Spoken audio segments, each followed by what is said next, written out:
نادان کے لیے خاموشی سے بڑھ کر کوئی چیز نہیں۔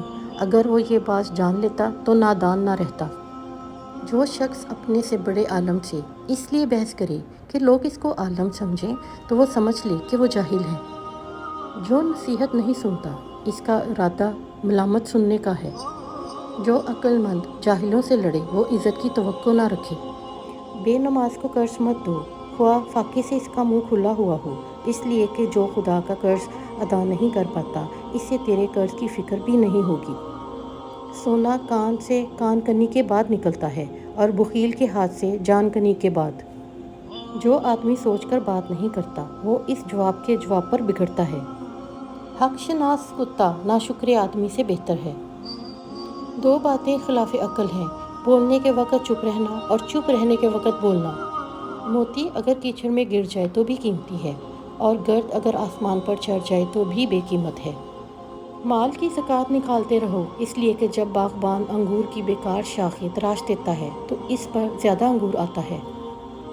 کمزور پر زور کرنا شرافت نہیں ہے، کیونکہ جو پرندہ چیونٹی سے دانہ چھینے وہ کمینہ ہوتا ہے۔ بھیڑیے کا بچہ آخر میں بھیڑیا ہی بنتا ہے، خواہ انسانوں میں پل کر بڑا ہو۔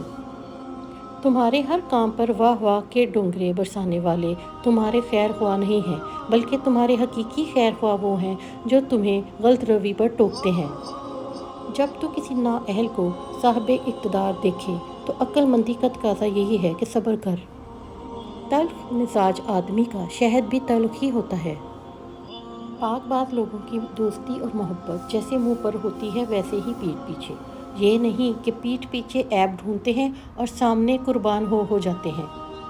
مسافروں پر وہی سختی کرتا ہے جس نے کبھی مسافرت کا مزہ نہ چکھا ہو۔ سخاوت کا ہاتھ طاقتور بازو سے بہتر ہوتا ہے۔ جو اپنوں کے ساتھ وفا نہیں کرتا داناؤں کے نزدیک وہ کسی کا دوست بھی نہیں ہوتا۔ اگر چڑیاں متحد ہو جائیں تو شیر کی کھال کھینچ سکتی ہیں۔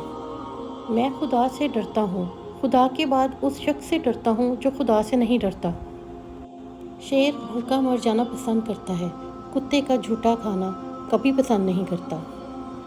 اگر روزی عقل سے حاصل کی جاتی تو دنیا کے تمام بے وقوف بھوکے مر جاتے۔ صبر زندگی کے مقصد کے دروازے کھولتا ہے، کیونکہ سوائے صبر کے اس دروازے کی کوئی اور چابی نہیں ہے۔ ظالم سے بڑا کوئی آدمی بدقسمت نہیں ہے، کیونکہ مصیبت کے وقت کوئی اس کا مددگار نہیں ہوتا۔